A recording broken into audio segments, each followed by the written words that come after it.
I know you don't do a lot of podcasts. I honestly am honored. I'm a little nervous to even be talking to you because I'm such a big fan. Get out of here, Michael. What are you talking about? You're a superstar movie star. Give me a break.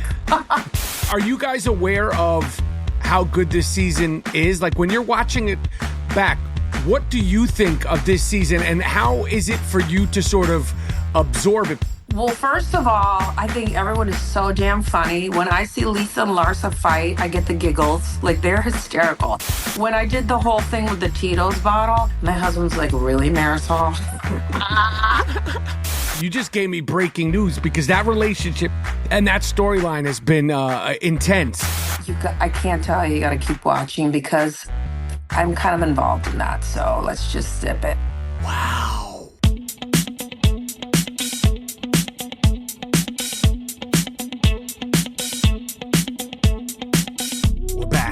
We're back. Rapaport's reality.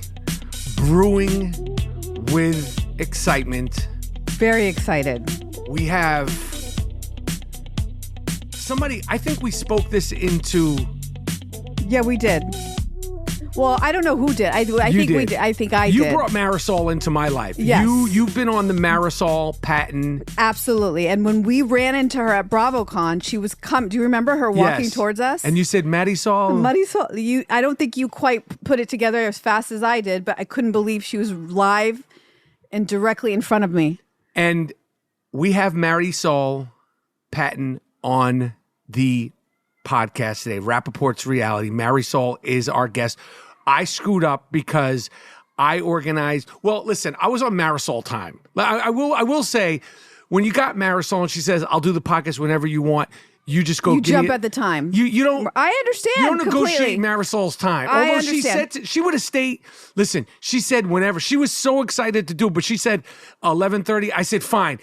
Unbeknownst to me, Kebe had an appointment that she had to go to that we couldn't change. Yeah. So I had to do this interview with Marysol from arguably one of the greatest seasons of Real Housewives ever. I put this season of Miami up with... Yeah, oh yeah, I agree. Totally, this is 100%. Fantastic. Fantastic. I am jealous. I hope that you asked her about the cocktail situation. I'm asking her about cockies. Is there anything else I should ask her about? Ask her about what she thinks of Stephanie. Oh, yes. Ask her about Adriana and the whole Ratchet thing. Yes. I don't ready, know. babe. I can't believe that you get to talk to her I'm directly. nervous. Are you? Babe, I'm nervous. I'm nervous I to would talk. be too nervous to talk to her because I think she's just everything. I hope my nerves don't come across.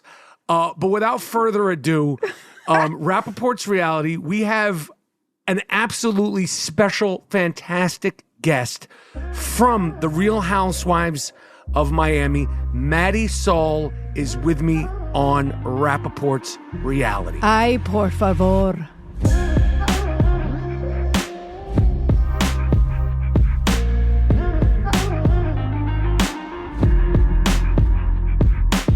I am such a fucking fan of yours. I just got a fawn.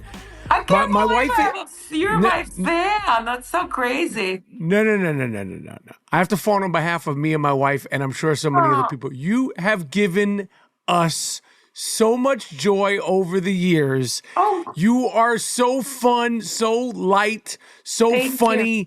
Thank so you. self-effacing, and the fact that your husband has married you 3 times is relationship goals. And I just wanted to marry me more. Yeah, I mean, this is just the beginning. Like, what are we going for? 5, 6? Like, what, do you have plans for the I 4? don't think we have to put a number on it, Michael. Honestly, I feel like I'm just it's like a birthday. You just keep celebrating it every year. You know? Well, this season in particular, I mean, I just feel like I've always loved you, but this season in particular, the show and you and just all of it has just been like another level. So I know you don't do a lot of podcasts. I honestly am honored. I'm a little nervous to even be talking to you because I'm such a big fan. Get out of here, Michael. What are you talking about? You're a superstar movie star. Give me a break. You give me joy. You give me joy. Thank So you. I'll just jump into this. I won't keep you long. Honestly, no, I'm good. I'm good. We can talk as long as you want. Honestly, I think that the only reason they let me stay on the show is because I tell jokes and I make people laugh. Otherwise, I am not housewife material at all. Why do you say that? Why do you say that you don't think you're housewife material? Because I think it's very confrontational and, argumentative, and that's just not my vibe, that's not my thing. But I think that's one of the things that make you such a great housewife. And I'll say, I've referred to Miami, particularly this season, like the show and the cast has all its decency and integrity intact. Like, I feel like, it doesn't get too dark. It doesn't get too shady. It doesn't get too confrontational. I feel like you guys are in a sweet spot, particularly this season. Like, it gets kooky. It gets wacky. There's been beefs. There's been discussions over Ratchet and Retchid, but it hasn't gotten too dark. And I think you're one of the reasons why it keeps all its integrity intact. Oh, wow. Thank you. I think it's, all the girls are lovely, quite frankly. I love all of them, even the ones that you think that I don't love. I love all of them. I only have love in my heart for all of them. And it's a great, it's a collaborative effort. It's a great team. We have a great team. Are you guys aware of how good this season is? Like, when you're watching it back, what do you think of this season, and how is it for you to sort of absorb it? Because I know you shoot so much footage and then they edit it together, and you could be at a dinner for 3 hours and it could be, a 2-minute scene. So how has this season been able for you to absorb? Well, first of all, I think everyone is so damn funny. When I see Lisa and Larsa fight, I get the giggles. Like, they're hysterical. Everybody's really funny. It's a funny cast. And Miami's full of very happy, funny people. That's just this kind of town. It's a very different vibe than New York. It's a very different vibe from California. It's just, Latinos are funny. I watch it back and I giggle a lot. Obviously, I'm like, oh shit, I wish they would have used this, and they didn't. And now I'm in this pickle and the audience doesn't get it. But, everything eventually, hopefully, gets aired and shown. Have you seen the entire season? Because you asked me a question that was like, didn't even know the answer to. I don't remember seeing it. It was something about receipts. I've only seen what's been aired. Like, I'm watching it, with the people in real time. I'm just absorbing it and loving it in real time. Oh, okay. Yeah, because I like, whatever, you can cut it out. One of the questions, I was like, I don't remember that. Like, this happens to me in my confessionals. They'll ask me something, I'm like, I said that happened? I don't remember. And then I just make up shit and say whatever. And then I watch it back and I'm like, oh my God, I can't believe I said that or did that. When I did the whole thing with the Tito's bottle, oh my God, my husband's like, really, Marysol? I'm like, booby, it's television. I have to be entertaining. You're entertaining. When you first heard about doing the show, what did you think you were getting yourself into? Okay, so because now that you're 7 seasons into it, you know what it is. But when you first started, what did you imagine this was? I had no idea. So I had a friend that was doing some castings, and I had a very, very big PR firm here, very successful. And I worked with very high-end luxury brands, so I knew all the wealthy people in town. That's why they would hire me. So I would bring the people to buy their stuff. So the casting director calls me and says, hey, we're looking for like wealthy women in Miami. There's a show. It's called Miami Untitled. Can you help? And I start calling my usual suspects, and they're like, no, my husband's never going to let me do that. And I was, if you can believe this, I've come a long, long way. So when I would do events for my clients, and we'd have TV cameras there, and they wanted a sound bite from the owner of the brand or whatever, they'd always be like, oh, Marysol, can you speak for me? And I said, hell no, that makes me sweat. Like, I'm very camera shy. Like, I can't do any of that. And so I looked at my business partner at the time and I said, God, there's this little voice inside of me saying I should try out. And she's like, you hate cameras. And I said, I don't know. Something in my gut is telling me to go. I didn't know what I was going to. I went. I had Bell's palsy at the time, so my face was like this.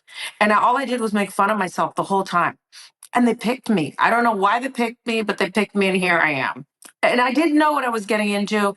I didn't know what I was doing. None of us did. Alexia was my really good friend at the time, too. We worked together. She had a magazine. None of us knew what we were doing. It was just like they had us do these little cooking show dinners. I don't know if you've gone back to season one, but that's what it was all about. And then they called us before they were going to air it and said, we're going to call it Miami Housewives. Which, by the way, I was a huge fan of Orange County. I was watching that. And I used to watch it back in the day and think, oh, I want to do that. Little did I know, like 3 years later, I'd get a call and I'd end up doing something like that. Do people trip out when they see you? Like Bravo fans and Real Housewife fans are so hardcore. Like I said, I'm tripping out that you're even on my podcast. Like when fans see you, they must. That, Michael. I am telling you. God. I am telling you. When people, a movie star. I know, but I'm a reality star. We're a dime a dozen. No, especially not now. I feel like it's the golden era right now, the golden era of reality TV. But like when people meet you, like what is their reaction in general? Like, do they trip out? And what's been the craziest reaction? So usually it's like, oh my God, hi, I love you. And then I'm like, you want to take a picture? Because people are shy about that. Or they're just saying, can I get a picture? Or it's usually, if it's a man, he'll be like, my wife's a huge fan. Can I have a photo? I'm like, okay. Yeah. So, you know what I mean? So it's that kind of thing. But I actually had like a real trippy thing happen. You're not going to be surprised, but you may be surprised. So back in the day before there was Instagram and it was just Twitter when we were on, obviously I had a lot of girls working for me in the PR firm. And one of my girls was like monitoring Twitter all the time. And she's like, Chrissy Teigan, John Legend's girlfriend, they were boyfriend and girlfriend time, saying horrible things about your mother. About her face and making fun of her. And I was like, I don't even know who that is. I knew who John was because I would hire him to we would open a lot of the W hotels around the country and he would perform and, piano, he was fabulous. But I didn't know who she was. Fast forward, I go to a swim week event and my girl is with me and she's like, there's Chrissy Teigan. And I walk by and she grabs me. She's like, oh my God, I'm a big fan of yours and your mother's. And I was like, what? You're a liar. I know what you've been saying on Twitter. And she's like, what? Everybody else is saying. And I'm like, that doesn't make it right. We had a huge fight. But fast forward, that was the craziest thing that ever happened to me. Fast forward when season 4 came back, she sent me a really nice DM. She's like, it's not a day that goes by that I feel bad about all of that. And I apologize. And I was like, listen, we're different people. You're a mother now. I'm a very forgiving person. Don't worry about it. Let's move the needle forward. I go, I'm going to follow you. And she's like, I'm going to follow you too. And that was the end of that. But that was a weird fan moment for me. Yeah. That's a good one. That's a good story. That's a good moment. And it's good that it comes full circle.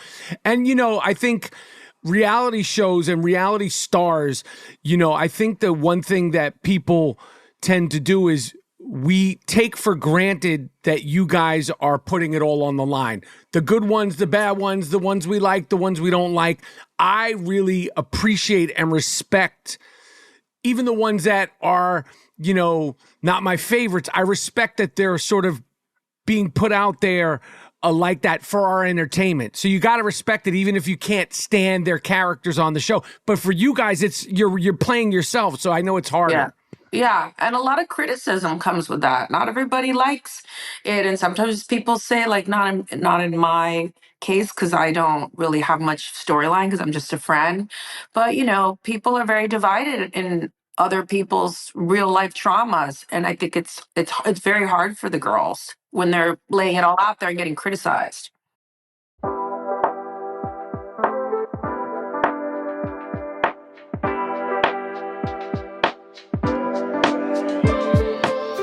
So right now, you're officially still just a friend. Yeah. I gotta tell you, you have to get your official orange. You are such a fucking housewife. A mojito. And you have to get your mojito. You have to get you should be full time because what you've done, particularly this season, you've been like top 10. Like right now, you and Alexia to me are the dynamic duo on Bravo. Like there's no better duo than the two of you guys when you're together. Thank you.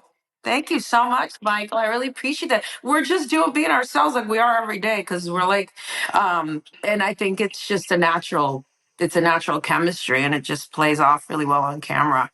We're just a lot of fun. How are things? Where are things now with her relationship? Because that storyline has been, Dunzo, and I couldn't be Dunzo. happier. I had a relationship with a narcissist before my husband, and I tell her every day because he wants to get back with her. He's always like, "I'm going to marry you again." I'm like, "Do not talk to him, and you have to block him because the cycle will repeat itself." And it's time to start a new chapter. Wow. Holy shit. Yeah. Well, you just gave me breaking news because that relationship and that storyline has been intense. And, everybody's team Alexia and her sons, and, everybody is team Alexia in this situation. Let me ask you a question. You are known for your cockies. First of all, how many people have come to you, if none, how many people have come to you to start your own cocky brand? I was going to, and I had a contract with Pitbull, the singer Pitbull, Cuban Of guy from course. Miami. Yeah. So he has a vodka called Voli, and we were gonna do cockies, but it just kind of took a long time, and it kind of like fell at the wayside, and then it just didn't happen. No one comes to me to say I want to do cockies, but everybody says to me, "When are you coming out with cockies?" Everybody. Like literally all over the world. You have to come out with your own brand of cockies. You I know. have. I've been I know thinking it's about easier it. said than done. It's easier said than done. They're expensive, Michael. You know what Yeah, I I mean? know it's not like snap your finger. I know it's easier said than done, but I think people would be behind it. I would like to do, if I was going to do it, it would be mixers. That way we could just ship it anywhere, and then you could make your own, make it as strong or as light and as not as stiff or whatever you want, and do your own recipes. That's what I would do because the liquor business is tough, and I used to represent Right. like brands. It is like gangster business. Right. All right, I want to get your opinion. Your favorite Sunday afternoon cocky. Well, I love screwdrivers with fresh OJ. That's my jam. Morning, noon, and night. You can't go wrong with a screwdriver. You can't go wrong with a screwdriver, I'm telling you. But it has to be fresh orange juice. Because if it's like, you know what I mean? Fresh squeeze, nothing like it. Have one when we hang up. So if I said your favorite Friday evening cocky, screwdriver. Screwdriver. I'm bringing It's it back. screwdrivers. Okay. All right. You got to put out some screwdrivers. There's been a lot of debate, a lot of discussion. Is your opinion, was it Ratchet or was it Retchid? Was it Ratchet or was it Retchid? Or does it even matter at this point? I can't tell you. You got to keep watching because I'm kind of involved in that. So let's just sip it. Wow. It'll come out. Just keep watching. Wow. That is exciting to hear that it's still. I'm fucking dying. I'm dying. That you're making my heart palpitate, Marysol. The drama. Stephanie, in my opinion, has been a great addition to the show. I know people are divided. Some people like her, some people don't like her. She came in to quote the great. You can't have everybody like you. Boring. She's perfect. She's the best thing to happen to us. That's what I totally agree. I totally agree. Yeah. And I think that she came in, and especially in a freshman season, to come in and be so abrasive, to be so likable, to be everything. I agree. I like her. But she's been doing it for years. She rolled right in, no problem. And she's friends with all the girls. She was very smart and made friendships with everybody. She didn't just like pick some sides. Like she made friends with everyone and made an effort. agree. I think maybe not with Lisa so much because she was so close to Larsa, but with everybody else, she really made an effort to get to know everyone. And we talked about it. She was like, I said, she goes, well, what do you think of this person? I go, it doesn't matter what I think. You have to get to know everyone and decide on your own. Decide for yourself who you like and who you don't like. Everybody has different qualities and everybody likes people for different reasons. I agree, and I think that's smart, and I think that's fair, and I think that's why you're so likable, is because I think you're a fair, sweet, genuine person. Thanks, Michael. The Jet Etiquette and the Richard Branson on speed dial is iconic and epic. If nothing else, again, you should be a regular castmate if that's what you want. At what point did you decide to call Richard Branson and Big Dog the entire situation? Because that was like epic. That was epic. It doesn't get any more Big Dog than Richard Branson on speed dial. And he showed his face. He's so cute. He's so cool. Well, I like going on Virgin. I'm a Virgin hoe, and and he's very generous. And he just wanted to do something nice for my wedding, and then my bosses were like, "Can you get him on camera?" And I'm like, "I'll ask," and bingo. He's a smart man. That's a smart move. Also on his part, it's good for everyone. Thanks, Dick. I agree. Dick Branson. The jet etiquette and you and Alexia deciding to stay back on your own. Mm-hmm. How good did that feel to do that with your homegirl Alexia, to stay off the jet? Because the seating chart and the seating arrangements and all that stuff, you can't go to the bathroom. You can't do this in the bathroom. Yeah, I thought you guys made the smart decision. I mean, honestly, I'm okay with the rules. It's not a big deal, and I don't like. I personally, all right, I don't want to get too graphic, but going to the bathroom is not something that I would be worried about for Marysol. I could control myself. Like, that's a problem, actually. It was more like all the fighting. I was so tired of the fighting and the screaming. Like, that cut so much out of it at the dinners. Every night it was yelling and screaming, and everyone's looking at us. And there's one thing that a stickler for is manners. Like, I'm a polite person. I respect people's time. I don't like vulgarity. I like good table manners. I curse like a sailor when I drink. My dad was a sailor. I got that from her. I do. Sorry, I do. But manners is like a thing for me. So when everyone's screaming and I'm mortified, like that really bothers me. And I just had enough of it. And we were supposed to go there for Alexia to, distract her from Todd. But meanwhile, everyone else is fighting about all this other stuff. And I said, let's just ditch it. So the night before, this is new info. The night before the flight, I was in my room and we asked, Julia came back to our room. We were drinking. Julia's a blast, by the way. She's so fun. She's a doll.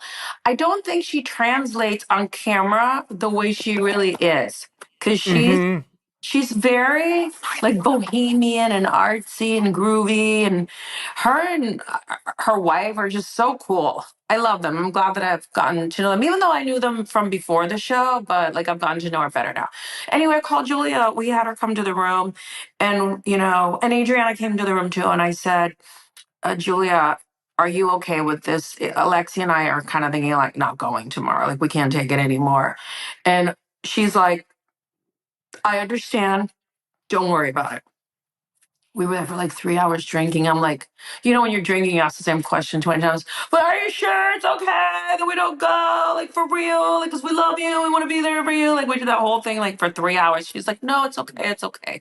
So then the next day, I slept on it and I woke up and I said, bro, let's not go. You can go, but I don't want to go. And she goes, no, I want to stay with you. So she stayed with me, and that's what happened. And we just, Julia was cool with it. It was fine. And then fast forward, like I said, Adriana was in the room with us, and then more things will be revealed. Okay. All right. But it wasn't on camera. That's all off camera. You're giving me gold. I'm dying.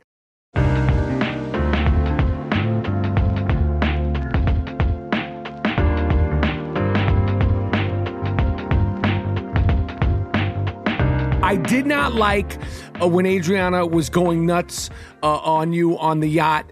When that was happening, what we saw, you sort of laughed it off. Were you tripping out that she was, like attacking you like that? Okay, so I wasn't laughing. That was like cut from something else, and they pasted it together. And I actually had a conversation with Lisa about it because she had liked a comment where they were saying, "Oh, I love that Adriana did that to Marysol and she liked it." And I'm like, "Really, Lisa? You like the Adriana body shaming?" She goes, "Well, you were laughing." I go, "That's how they cut it, bro. That we were not, trust me, I wasn't laughing. Trust me, I was not enjoying being called an old whore either. You know what I mean? It wasn't fun. We had done some scenes where we made up and we were supposed to get along all season. And she couldn't help herself. She couldn't keep it.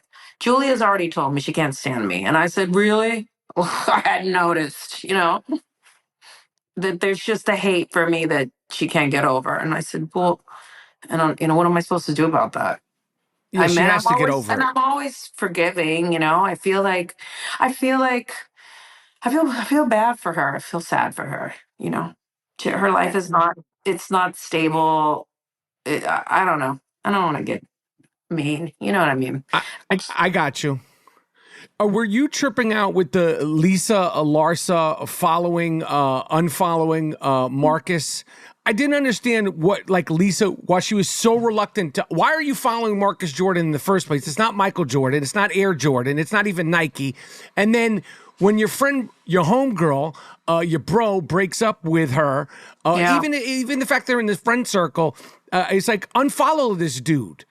I agree 100%. I don't know why she was so stubborn about it, but I guess in hindsight she just didn't want to be told what to do. But we Right. all told her, "Lisa, unfollow him. You met him through Larsa. This doesn't even make sense. That's not girl code. Like you can't do that."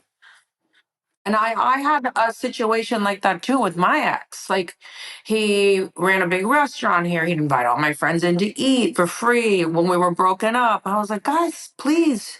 And then he'd sit down and talk about me. I'm like, "Don't do that to me." I cut so many people out of my life. I was very, very on Lars's side because I've been there. I get it. I was on her side too.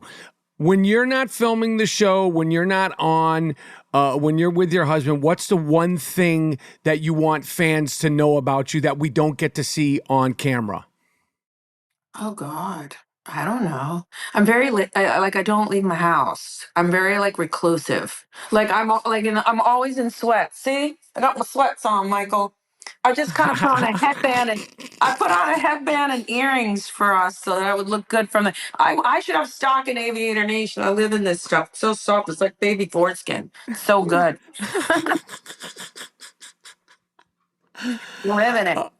I live in it. I'm always in sweats. I never want to leave my house. I make plans all the time. I cancel them all the time. Like I make plans with people a week before, and then I'm like, when the day comes around, I'm like, "Oh, I don't know," and I come up with something and I don't go unless it's work and like making money and like structured shit. Then I will pull it together. But otherwise, I'm like a homebody. I hear you. So am I. As far as other reality shows, are you watching any? Who gives you joy? What shows are you watching? What shows have you watched? What shows get you excited? Um, so I love anything like any kind of true story movie or documentary. I love all that stuff, especially when it's like murderous and crazy. Like, I think I could commit the perfect murder by now because I've watched so much of this. And I love TLC. I love Okay. all those shows on TLC. Like these people, like where do they find them? They fascinate me. Plathville. Have you seen Plathville? No, I heard it's good. Like everyone looks like children of the corn. It's like a huge family, and they're like religious, but I can't. I don't get it. I'm still trying to figure it out, but I'm fascinated. I'll watch the same episode 10 times over, just like on repeat. I really don't even watch other Bravo shows. I love to Wow. watch like 90 Day Fiance, 90 Day Fiance Abroad, 90 Day Fiance in Reverse. I don't know, they have a million of them. My 10,000 Pound Life. I don't like to watch hoarders. That kind of creeps me out. But yeah, Hmm. TLC is the jam. Yeah, it's a different vibe than Bravo. It is. I don't know people like that, so they fascinate me. Yeah. All right, Marysol, I don't want to keep you. I just want to make sure you understand how much joy you have brought me and my wife and so many of the fans of Real Housewives of Miami. And I know you're not a big podcast person, so I really am honored I'm to have you having on fun. Rappaport's I'm Reality. already in it now. I'm in it. I'm having a blast. Are you going to BravoCon? Yes, Are but you you're pumped not. for BravoCon? Yeah, I don't know if I'm going to go. I mean, the last time I was there, when I was in Vegas, I think I stayed Vegas, it takes years off your life. I don't like it there. It's intense. There's like an energy there that I don't like. Yeah. So I'm not sure I'm going to go, but if I go, obviously, I would love to hang out with you and, and chill. Cockies. Do you drink? I'm more of a wine guy. Like, I like my wine and stuff like that. But I would have a screwdriver with you any day, anytime, any place. For breakfast. Anytime, any place, Marysol. Oh, I love it. It's a date. All right. Well, I appreciate you. I'm not going to keep you any longer. I really, really appreciate you coming on the podcast. Like I said, you give me just joy. Thanks, Michael. You're amazing, and I'm a huge fan. And if there's anything ever I could do for you to, return the favor of you coming on, do not hesitate, all right? Oh, God, I don't. Yeah, I'm going to come knocking if I need a favor. Anytime. Thank you. Have a great day. All right, I'll talk to you later. Bye. I want to thank Marysol for being with me on Rapaport's Reality. I am sorry that Kebe wasn't available for this interview. I take responsibility. Obviously, tell a friend to tell a friend about this episode and all episodes of Rapaport's Reality. Subscribe, rate, review, leave a comment, and make sure you follow us on Instagram at Rapaport's Reality. I am done. Thank you guys for listening.